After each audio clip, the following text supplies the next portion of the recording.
ये बात कह रहा हूं, और ये बात इसलिए कह रहा हूं कि मैं रांची में खड़ा हूं। यह वह सरजमीन है जहां तकरीबन 3.5 साल मौलाना अबुल कलाम आजाद ने नजरबंद रह करके गुजारा है।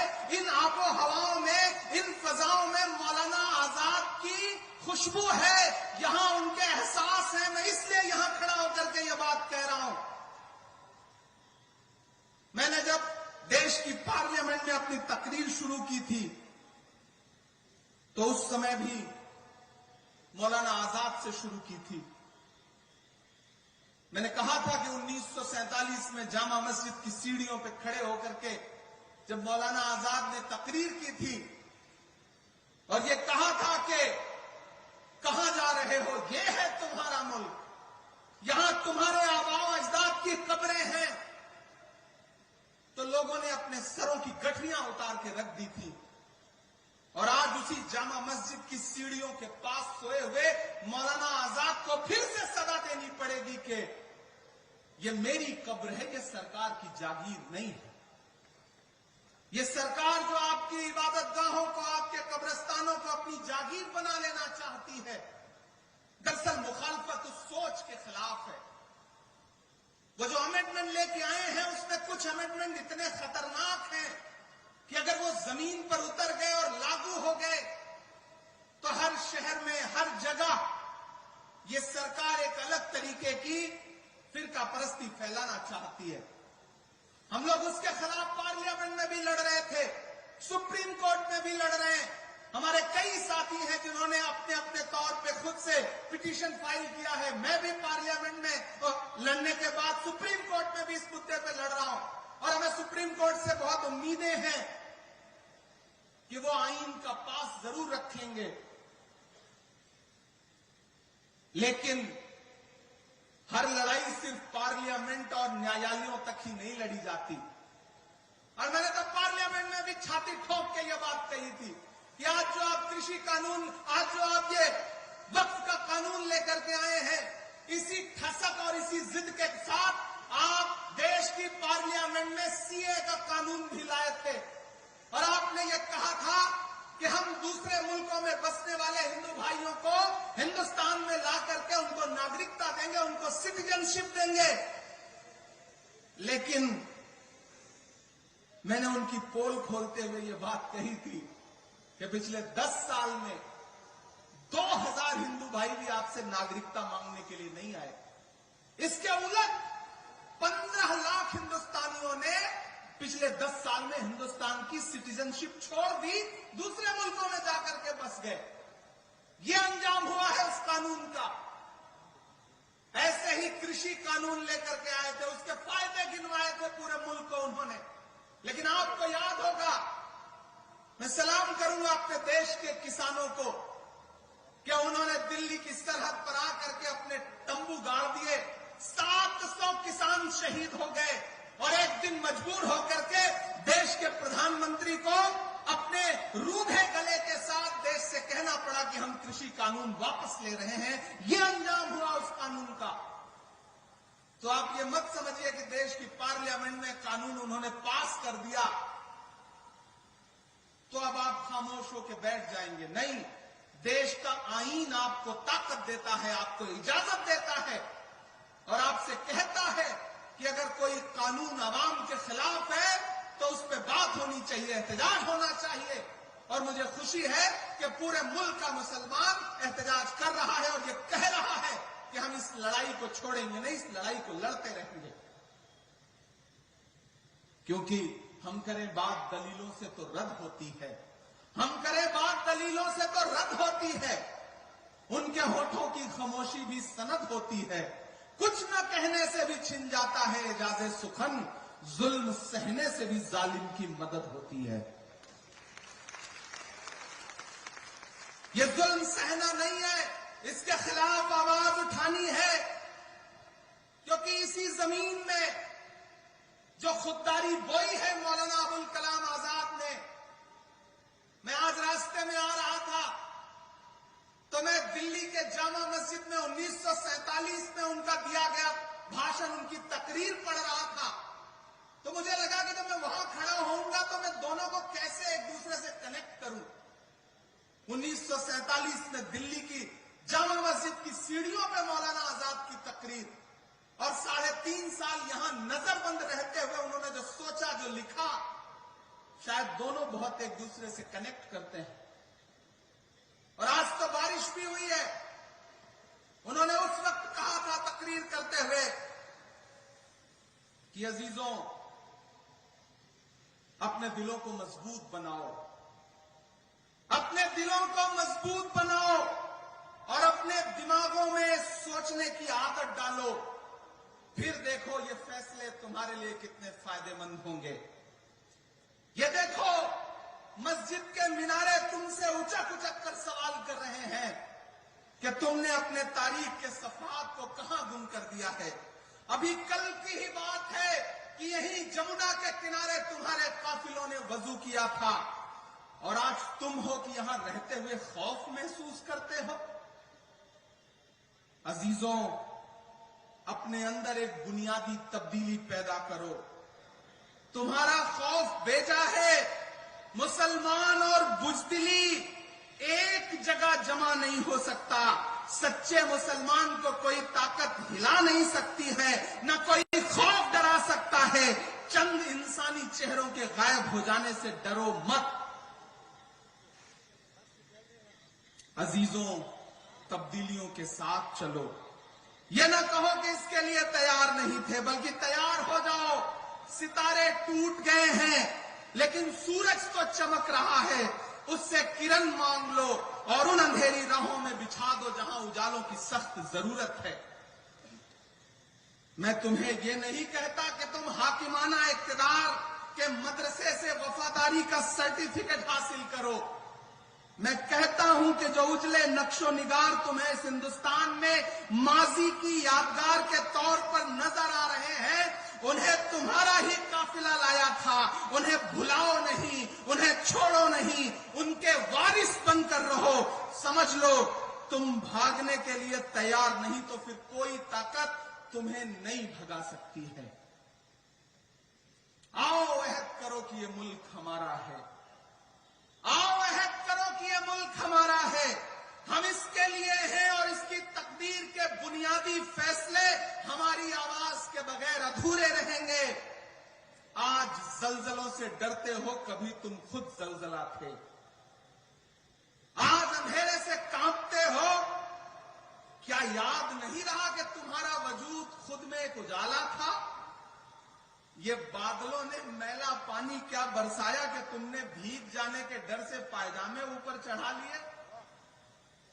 वो तुम्हारे ही इस्लाफ थे जो समुंदरों में उतर गए, पहाड़ों की छातियों को रौंद डाला। आंधियां आई तो उनसे कह दिया कि तुम्हारा रास्ता ये नहीं है। ये ईमान से भटकने की बात है कि शहंशाहों के गिरेबान से खेलने वाले आज खुद अपने गिरेबान से खेलने लगे हैं। अजीजों, मेरे पास कोई नया नुस्खा नहीं है, वही 1400 बरस पुराना नुस्खा है। वो नुस्खा जिसको कायनात का मोहसिन लेके आया था। ये वो तकरीर है जो 1947 में जामा मस्जिद की सीढ़ियों पे खड़े होकर मौलाना आजाद ने दी थी। मैं रांची में खड़ा था तो मुझे लगा कि इसे दोहराना जरूरी है। आप डरिए मत। एक लड़ाई पार्लियामेंट में, एक लड़ाई अदालत में, तो एक लड़ाई जमीन पर।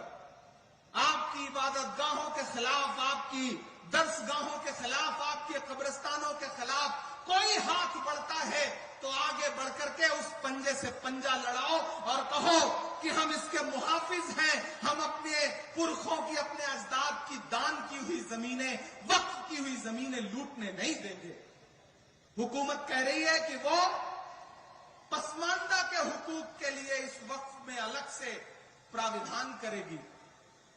मैंने तो पार्लियामेंट में भी कहा था कि बुनकरों के उद्योग को बर्बाद करने वाली ये सरकार, चाहे वो मालेगांव हो, चाहे भिवंडी हो, चाहे इचलकरंजी हो, चाहे बनारस हो, चाहे मऊ हो, चाहे मुबारकपुर हो, चाहे रांची हो, पूरे मुल्क में जो बुनकरों के हाथ में कारोबार था कि अपने हाथों के हुनर से वो लोगों के जिस्मों के लिए लिबास बनाते थे, उस पूरे रोजगार को बर्बाद कर दिया गया। मैं तो नरेंद्र मोदी जी से कहना चाहता हूं कि ये बुनकर जो है, ये भी तो पसमानदा समाज से आते हैं, अगर आप पसमानदा समाज की भलाई चाहते हैं तो जो इनकी सब्सिडी थी उसको बहाल करिए।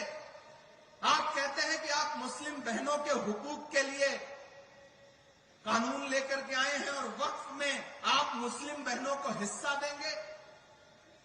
नरेंद्र मोदी जी, हमें गुजरात की बेटी बिल्किस याद है, जब आप दिल्ली के लाल किले पर खड़े होकर के 15 अगस्त को इस देश में महिला सशक्तिकरण पे भाषण दे रहे थे, तो उसके महज 2.5 घंटे के बाद आपके गृह राज्य गुजरात में न सिर्फ बिल्किस के बलात्कारी रिहा किए जा रहे थे, बल्कि उनको आपकी पार्टी के नेता मालाएं पहना के उनका इस्तकबाल कर रहे थे। और आप बात करते हैं मुस्लिम बहनों के हुकूक की। ये कहानी किसी और को सुनाइएगा नरेंद्र मोदी साहब। हम समझते हैं इस खेल को, हमारी नई नस्लें समझती हैं इस खेल को। ये लड़ाई जारी रहनी चाहिए। रांची वालों, एक बात याद रखना कि जब वक्त पे कोई लड़ाई लड़ी जाती है तो जीत उसमें यकीनन हमारी होती है। वक्त की अहमियत को समझना पड़ेगा। जो अखबार सुबह 5 रुपए का एक बिकता है, शाम होते होते वही 5 रुपए का 1 किलो मिलता है। वक्त की अहमियत को समझना पड़ेगा। खामोश मत होइएगा, डरिएगा मत, क्योंकि जब तक शेर अपनी कहानियां खुद लिखना नहीं सीखेंगे, तब तक अपनी कहानियों में शिकारी खुद को महान बताते रहेंगे। हर प्लेटफॉर्म पे आवाज उठाइए, आवाजें बुलंद बोलिए। इस देश के सिख भाई, इस देश के आदिवासी भाई, इस देश के दलित भाई, इस देश के पिछड़े और इस देश के अमन पसंद फॉरवर्ड क्लास के लोग भी आपके साथ हैं। वो इस लड़ाई में आपकी बाट जोड़ रहे हैं और आपका साथ देने के लिए तैयार हैं। और मैं जिस पार्टी से आता हूं, उसका माइनॉरिटी डिपार्टमेंट का नेशनल चेयरमैन होने की हैसियत से भी कह रहा हूं कि आने वाले दिनों में जब भी सरकार बदलेगी, मैं यकीन दिलाता हूं आप सारे लोगों को कि पहली फुर्सत में जब भी हुकूमत बदलेगी, ये जो भी आईन के खिलाफ जाकर के अमेंडमेंट लाए हैं, इसको एक झटके में फिर उसी संसद के जरिए बदलने का काम इंडिया गठबंधन करेगा, कांग्रेस पार्टी करेगी। ये हम आपको भरोसा दिलाते हैं। इसलिए बिल्कुल मायूस मत होइए, मायूसी कुफ्र है। हम लड़ेंगे, अपनी जमीनों की हिफाजत करेंगे, अपनी दरसगाहों की हिफाजत करेंगे, अपनी खानकाहों की हिफाजत करेंगे, अपने कब्रिस्तानों की हिफाजत करेंगे। कोई हुकूमत, कोई सरकार हमसे छीन नहीं सकती। और अभी हफीजुल भाई ने तो भरोसा भी दिलाया, यहां के चीफ मिनिस्टर साहब भी, हेमंत सोरेन साहब भी इस चीज को लेकर के संजीदा हैं। तो कम से कम कर्नाटक हो, तेलंगाना हो, झारखंड हो, ऐसे कई सूबे हैं जहां भाजपा की नफरत वाली सोच के बरक्स एक नई सेकुलर सोच खड़ी है, जो उनके किसी भी कानून के खिलाफ, जो कानून अवाम के हक में नहीं है, उसको अपने यहां इंप्लीमेंट नहीं होने देगी। ये हम आपको भरोसा दिलाते हैं। आपने बहुत लंबी तकरीरें सुनी है, बहुत ज्यादा बात नहीं करनी है। बस आपका इस बात के लिए शुक्रिया अदा करना है कि आप इस बारिश में भी हजारों की तादाद में यहां इकट्ठे हुए हैं। कोई आंधी, कोई तूफान, कोई बारिश अगर आपको रोक नहीं पा रहा है, तो फिर ये आपका जज्बा ही हमारी ताकत है। ये जो हमारे मुस्लिम पर्सनल लॉ बोर्ड के जो तमाम बुजुर्ग बैठे हैं, ये आपके हौसले की बुनियाद पर लड़ रहे हैं। इन्होंने अपनी उम्र जी ली है, लेकिन ये अपने आने वाले मुस्तकबिल के लिए लड़ रहे हैं, अपने नए नस्ल के बच्चों के लिए लड़ रहे हैं। यहां मौजूद एक एक शख्स हमारे इन बुजुर्गों के हौसले के लिए, इनके लिए दुआ के लिए एक एक हाथ उठा करके, ताली बजा करके इनका एहसास दिलाए कि कौम की नई नस्ल आपके साथ खड़ी है।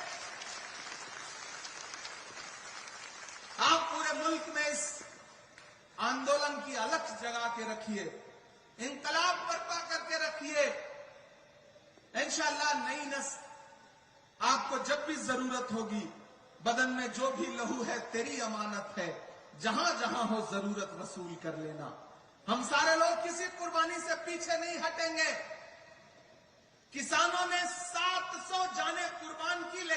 हुकूमत को झुकने पे मजबूर कर दिया। तो हम तो सरकार से कहना चाहते हैं कि तुझको कितनों का लहू चाहिए अर्ज़े वतन, कितनी आहों से कलेजा तेरा ठंडा होगा। अगर आपके कलेजे की ठंडक के लिए आपको कुर्बानियों की दरकार है तो मैंने पार्लियामेंट में भी कहा था और यहां भी कह रहा हूं कि उनसे 2 कदम आगे ये इमरान खड़ा मिलेगा। अगर आपको कुर्बानियों की दरकार है तो आप लीजिए। और हमने अभी दिखाया, समाज ने दिखाया कि जब पड़ोस के मुल्क ने हमारे मुल्क में दहशतगर्दी फैलाई तो बंगाल के झंटू अली शेख ने पहली शहादत दी पहलगाम अटैक के बाद। जब पड़ोसी मुल्क ये सोच रहा था कि हिंदुस्तान में नफरतें फैला करके वो हमारी एकजुटता को तोड़ने का काम करेगा, तो कर्नल सोफिया कुरैशी आगे निकल के आई और उसने पूरी दुनिया को बताया कि ऑपरेशन सिंदूर क्या था। जब पड़ोसी ये सोच रहा था कि हम भारत को कमजोर करने के लिए कौमों में नफरतें फैला देंगे, तो बिहार के छपरा के बीएसएफ के इंस्पेक्टर मोहम्मद इम्तियाज ने कहा कि मैं इस मुल्क के लिए जान कुर्बान करने को तैयार हूं, और उन्होंने इस मुल्क की मिट्टी के लिए अपनी जान कुर्बान कर दी और जवाब दे दिया उनको जिन्होंने कहा था कि पंचर बनाते हैं लोग। याद है वो जुमला? कहा था ना कि पंचर बनाते हैं लोग। लेकिन इस कौम ने बता दिया, इस समाज ने बता दिया कि नहीं साहब, हम सिर्फ पंचर नहीं बनाते हैं। मैंने तो एक शेर कहा उस दौरान कि ये किसने कह दिया तुमसे कि बस पंचर बनाते हैं? ये किसने कह दिया तुमसे कि बस पंचर बनाते हैं? वतन पे हंस के जो कट जाएं ऐसे सर बनाते हैं। वो चाहे ब्रिगेडियर उस्मान हो या वीर अब्दुल हमीद हो, जब भी आपको जरूरत पड़ी है हम 2 कदम आगे खड़े मिले, तो हम यहां से खड़े होकर इस सरकार से ये कहना भी चाहते हैं कि इतना जुल्म मत करिए।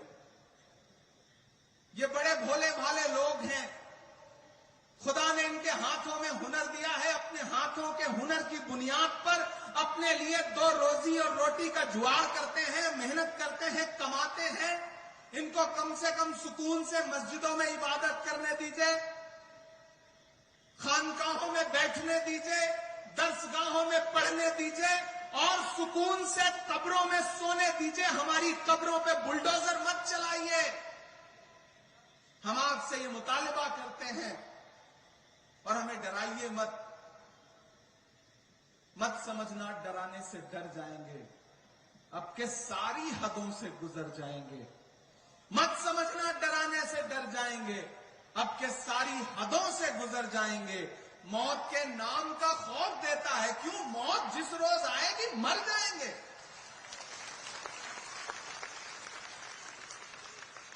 हमने जमजम दिया, आबे गंगा दिया, तुमने भारत को दंगा ही दंगा दिया। तुमने एक रंग के ख्वाब देखे मगर हमने हिंदुस्तान को तिरंगा दिया। ये तिरंगा बदन पर लपेटे हुए एक दिन इस जमीन में उतर जाएंगे। मत समझना डराने से डर जाएंगे। हुकूमतों को यह बात समझ लेनी चाहिए और वो समझ भी रहे हैं। ऐसा नहीं कि नहीं समझ रहे हैं। ये वक्फ अमेंडमेंट एक्ट पास होने के बाद जो मुल्क में कुछ बहुत सरप्राइजिंग हुआ है, कहीं न कहीं ये इस बात का सबूत है कि वो समझ रहे हैं और चाहते हैं कि आपका जहन इससे हट जाए। लेकिन मैं मुस्लिम पर्सनल लॉ बोर्ड को सलाम करूंगा कि उन्होंने कहा है कि नहीं, हम जहन नहीं हटने देंगे। हम लगातार लोगों को बेदार करते रहेंगे और बेदार कर रहे हैं। मैं मेंबर ऑफ पार्लियामेंट हूं, मुझे आपकी दुआओं ने पार्लियामेंट में पहुंचाया है। मैं आप सबको, अपने बुजुर्गों को भरोसा दिला रहा हूं कि जहां भी जब भी आप सबको जरूरत लगे, यहां हमारे श्रीनगर से मेंबर ऑफ पार्लियामेंट रूल्ला साहब बैठे हैं, महिबुल्ला नकवी साहब बैठे हैं, जियाउर रहमान बख्श साहब बैठे हैं, हम सब आपको भरोसा दिलाते हैं कि आपको जब भी जरूरत हो आप आवाज लगाइए। खुदा ने हमें जो भी ताकत दी है उस तमाम ताकत के साथ इस लड़ाई में आपके साथ शाना बशाना खड़े हैं। ये नहीं देखेंगे कि क्या नफा होगा क्या नुकसान होगा, जो होगा होगा। ये लड़ाई बहुत जरूरी है और ये लड़ाई बहुत अहम है। हम इस लड़ाई में आपके साथ खड़े हैं। आपका एक बार फिर से बहुत शुक्रिया। हम इस लड़ाई को जीतेंगे क्योंकि हम हक पर हैं, हम सच्चाई पर हैं। और आप भरोसा करिए कि सच्चाई से बड़ी कोई ताकत नहीं होती है। बीच में आपको याद होगा कि जो छोटी छोटी पॉलिटिकल पार्टियां हैं जो आजकल भाजपा के इशारे पे कुछ भी करने को तैयार है, उनके सहयोगी बन के घूम रहे हैं, वो मीडिया में बाइट दे रहे थे कि नहीं नहीं वक्फ के बिल से कोई नुकसान नहीं होगा, हम मुसलमानों को भरोसा दिला रहे हैं। कौन दिला रहा था? चिराग पासवान दिला रहे थे। कौन दिला रहा था? जयंत चौधरी दिला रहे थे। कौन दिला रहा था? नीतीश कुमार दिला रहे थे। कौन दिला रहा था? अजीत पवार दिला रहे थे। कौन दिला रहा था? चंद्रबाबू नायडू जी दिला रहे थे। तो मैं तो उन सब से कहना चाहता हूं कि कलम से और न सियाही से बात करना है, कलम से और न सियाही से बात करना है, वजीर से न सिपाही से बात करना है। हमारे बीच में दरबारियों को मत भेजो, हमें तो जिले इलाही से बात करना है।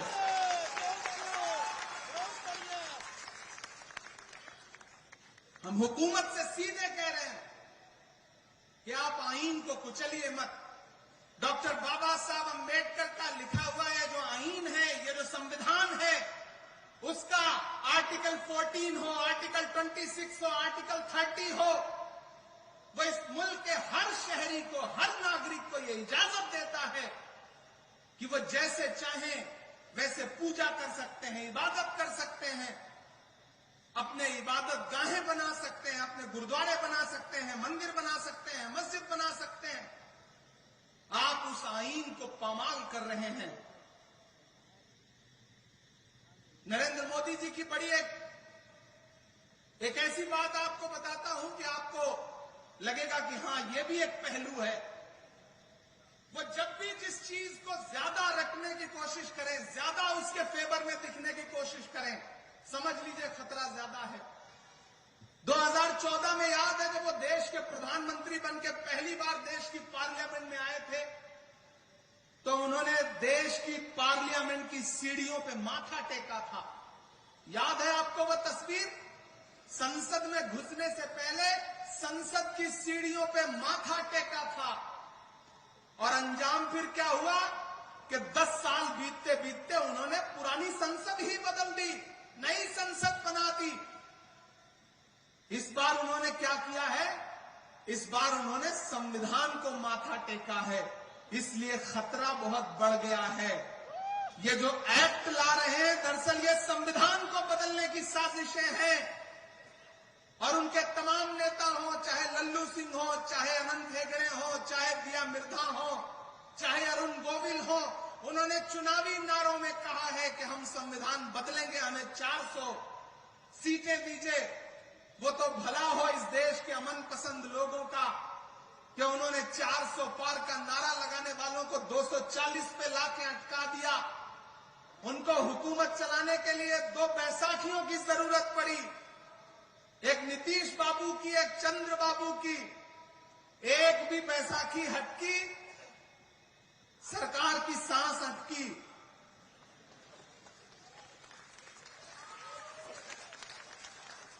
इसलिए जब हुकूमत ये दिखा रही है कि वो बहुत ताकतवर है, वो जो चाहे वो कर सकती है, तो आप ये समझ लीजिए कि हाकिम डरा हुआ है।